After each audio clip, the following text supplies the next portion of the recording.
Well, hello and welcome to unit number 5 for the Interpretive Panels course. Unit 5 is going to focus on graphic selection for your interpretive panels. Now, way back when we learned that visitors remember 10% of what they hear. They remember 30% of what they read, which isn't very much. They remember 50% of what they see and 90% of what they do. Which is why, as we looked at the objectives section for panels, we always try to have some behavioral objective in the panel copy or directions, such as look for the, can you find the, go ahead and touch the, go ahead and smell the. Now, we want people to do something, because that increases the memory.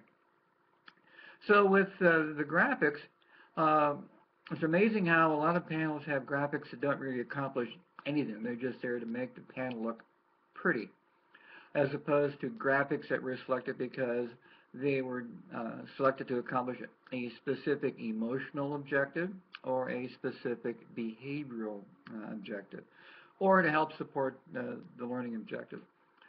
Most interpretive panels, we know from lots and lots of graduate student research projects, you have about 15 seconds to get the message across from your panel, if you can even get the visitor to stop and look at it.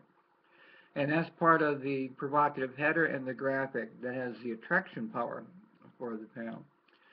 And so when we select graphics, we have to make sure that they're doing something.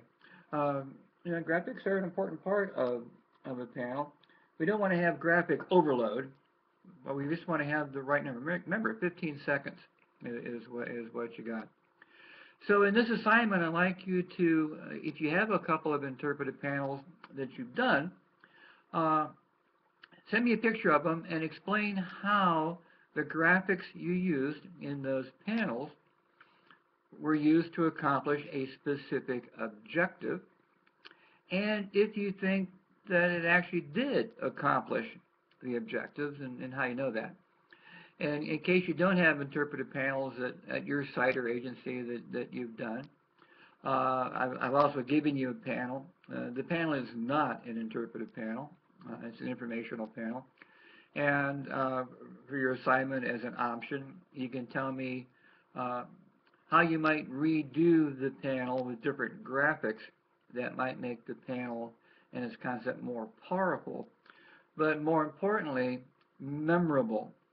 We want panels, if we're going to spend $2,000 on an interpretive panel or more, if I were you, I'd want $4,000 in benefits from that $2,000 panel. In other words, you're just creating decorations as opposed to getting something in return for your interpretive panel investment. And I've also given you a couple of little fun things on first impressions on what do you see. It's amazing on research that we've done. People can look at graphics on a panel and not see what the designer intended them to see, which is why we're big advocates of pre-testing interpretive panels, and particularly pre-testing the graphics to make sure that the visitors see and understand what the graphic is supposed to help them see and understand. So this is an important unit, and I hope you'll find it interesting and thought-provoking. And I look forward to seeing the graphics that you send me, or the panels you send me, with particular examples as to how that panel or how that graphic is being used to accomplish some specific learning, behavioral, and emotional objectives, not just a picture to fill up space. So that's your assignment, and I look forward to seeing what you come up with. Thanks.